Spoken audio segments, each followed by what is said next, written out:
तुमको हटा ले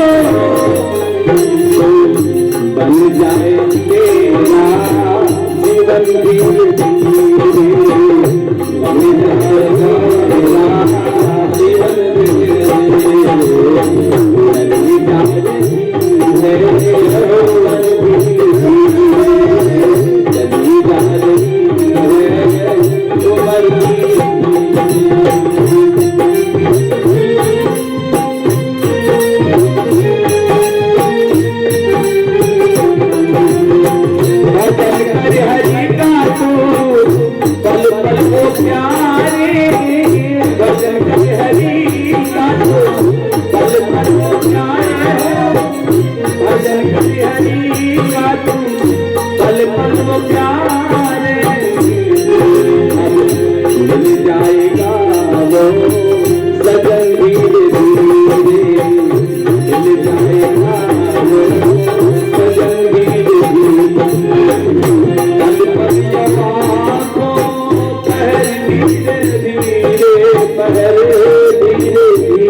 वृंदावन बिहारी लाल सावरे सरदार के जय जय श्री राधे श्याम।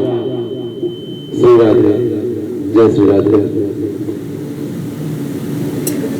कल कुछ लोग कह रहे थे कि महाराज जी आप कथा करने आए हो, थोड़ा सा ऐसा वो करो कि संगीत में लोग नृत्य, यहाँ पर थोड़ा सा लोग नाचने लगे। तो हमने उनको समझाया महाराज जी को, जिनको नाचना हो आ जाए, हम नचाते हैं उन्हें। ना ना, ऐसी बात नहीं, ऐसा कभी नहीं कहिए। माताएं बहनें या भैया चाचा दादा जो भी है, भगवान की भक्ति अच्छी बात है। मैं आप लोगों से यह प्रार्थना करता हूं, देखिए एक तो माया हम लोगों को नचा रही है। हम लोग इस संसार में दैहिक दैविक भौतिक इन तीनों तापों से परेशान होकर के वैसे ही नाच रहे हैं। दूसरी बात, जिसको भगवान की भक्ति का रंग चढ़ा है वो नाचे, अच्छी बात है, लेकिन समाज में नहीं। नाचने के लिए ये समाज नहीं है। नाचने के लिए जिसे भगवान को दिखाना है वो अपने घर पर अपने वो कमरे को बंद करके भगवान को सामने रख ले और नाच नाच के गा करके खूब उनको जो है सुनावे, वो खूब सुनावे और खूब भगवान को दिखावे। अरे तो सब जग को रही नचाए नचाए, हरि माया जादू सब जग को रही नचाए,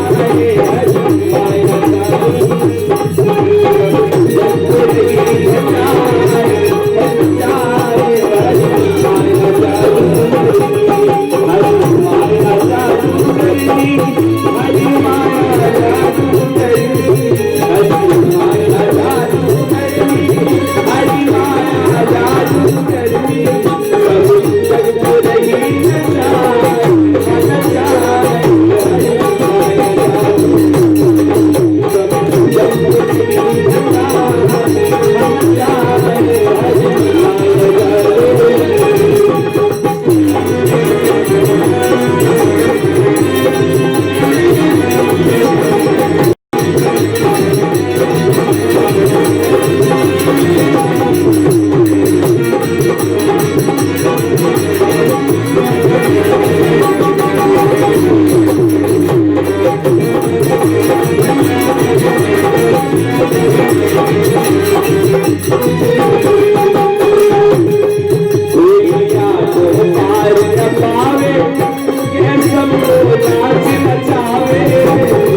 शोल वृंदावन बिहारी लाल की जय जय श्री राधेश्याम। मन की स्थिरता के लिए प्राणायाम की आवश्यकता है। मन की स्थिरता के लिए प्राणायाम की आवश्यकता होती है। अनुलोम विलोम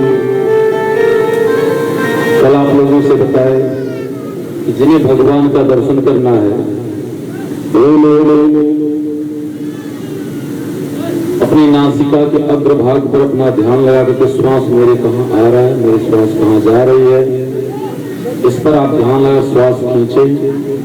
निश्चित रूप से एक आपको प्रकाश पुंज दिखाई देगा और धीरे धीरे आप करके आप उस परमात्मा में ऐसे विलीन हो जाएंगे कि आप आत्मा और परमात्मा इन दोनों में अंतर क्या है यह आप हो जाएंगे। दूसरा, भगवान का जो मंगलाचरण होता है, आप कहीं भी जाएं भगवान के नाम का मंगल करें। जिसको नहीं मंत्र आ रहा है, श्लोक नहीं आ रहा है, वो जैसे एक पिता के 2 संतान हैं, 3 संतान हैं, एक बहुत ही अच्छा पढ़ा लिखा है, वह कह रहा है पिताजी मैं आपके चरणों में साष्टांग दंडवत करता हूं। वो पढ़ा लिखा है, बहुत अच्छी भाषा में कहा। एक गृहस्थ नहीं पढ़ पाया बेचारा, उम्र के कारण, या जैसे जब बाल्यावस्था होता है उस समय पढ़ाई भी शिक्षा भी ऐसा लगता है उन बच्चों को जैसे मैं काट लेगा। एक बात बता दें, एक पिताजी थे, अपने बच्चे को डांटते थे, तुम पढ़ो पढ़ो। बच्चा छोटा था, उनकी बातों को नहीं मानता था, विद्यालय नहीं जाता था। बस उन्होंने क्या किया, एक दिन वह उसको मारते हुए डांटते हुए लेकर के वो जा रहे हैं। बस रास्ते में वो खूब जोर जोर से रो रहा है कि मुझे स्कूल जाना पड़ रहा है। एक कसाई एक बकरे को लेकर के जा रहा था, तो वो अपना रोना भूल गया और वो उसके तरफ देखने लगा और अपने पिताजी से पूछा कि पिताजी ये क्यों रो रहा है, ये क्यों चिल्ला रहा है। उसके पिताजी बताए कि बेटा इसको ये कसाई ले जा रहा है, इसको काट देगा। जो कहा तब तो अच्छा है, तो इसको पढ़ना तो नहीं पड़ेगा, स्कूल तो नहीं जाना पड़ेगा। अर्थात बच्चों को स्कूल जो जाना है ये बहुत ही ऐसा लगता है कि इसे उनको शिक्षा करते हैं, सबको नहीं। प्रथमेनार्जितं विद्या द्वितीयेनार्जितं धनं तृतीयेनार्जितं पुण्यं चतुर्थे किं करिष्यसि।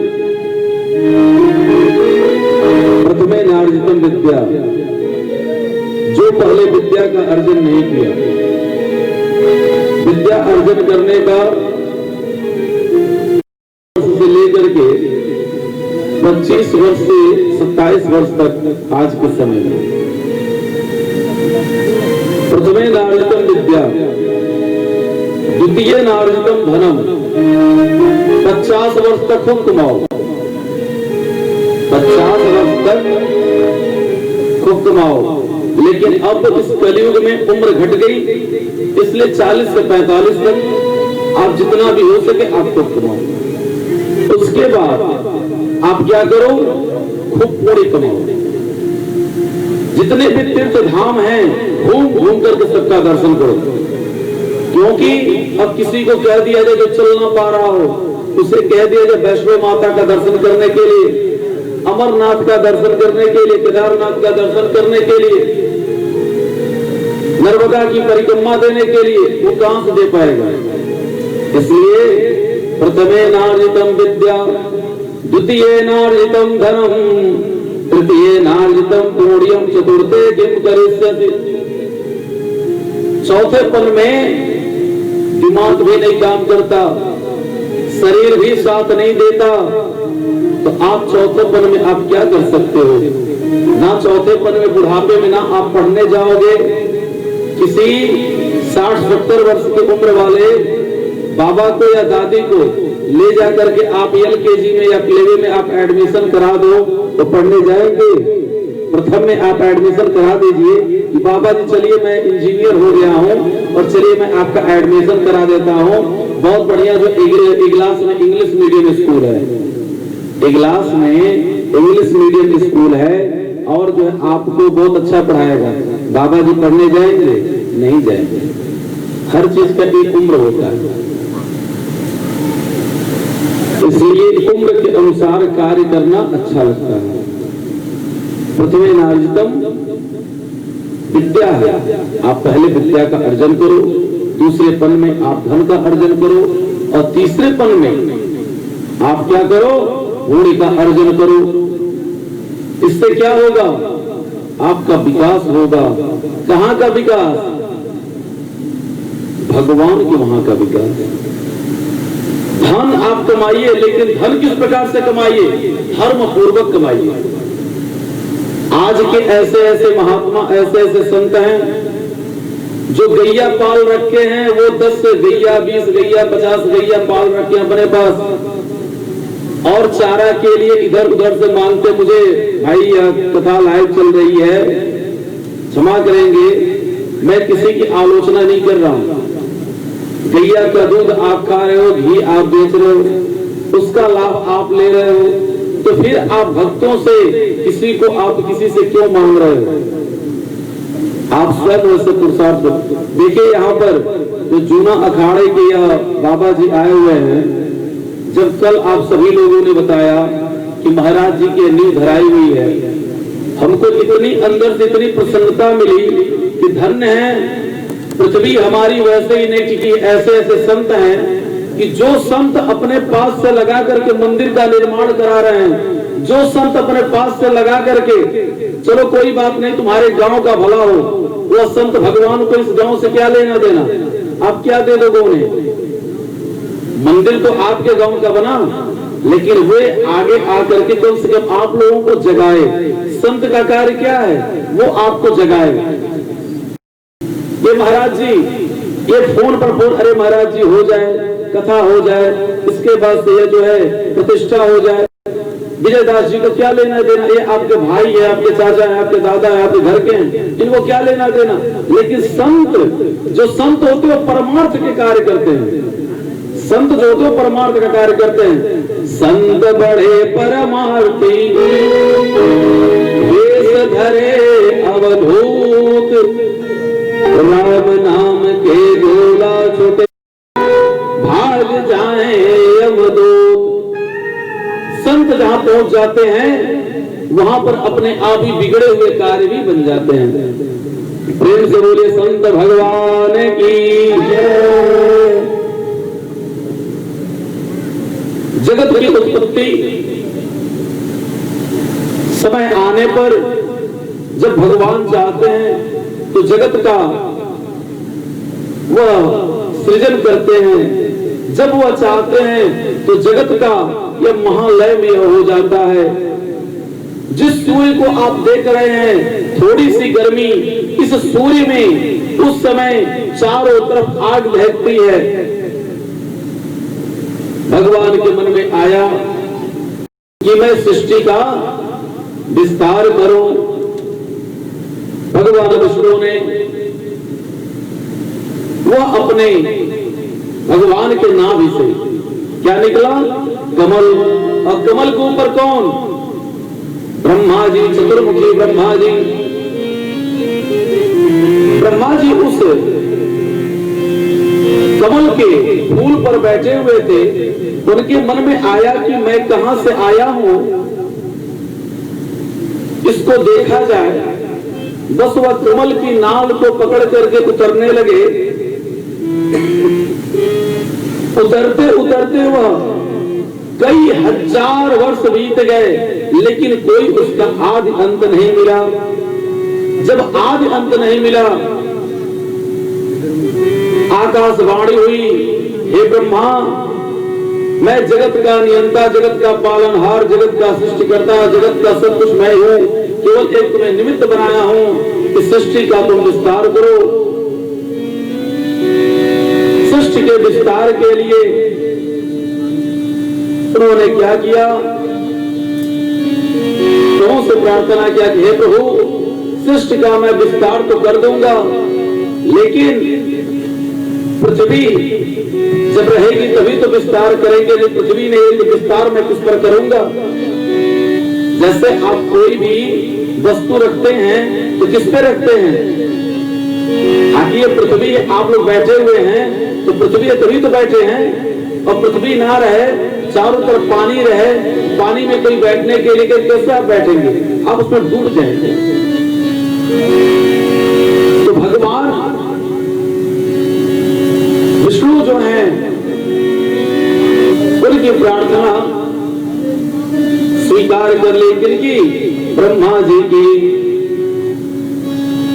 भगवान विष्णु हमारे कैसे हैं?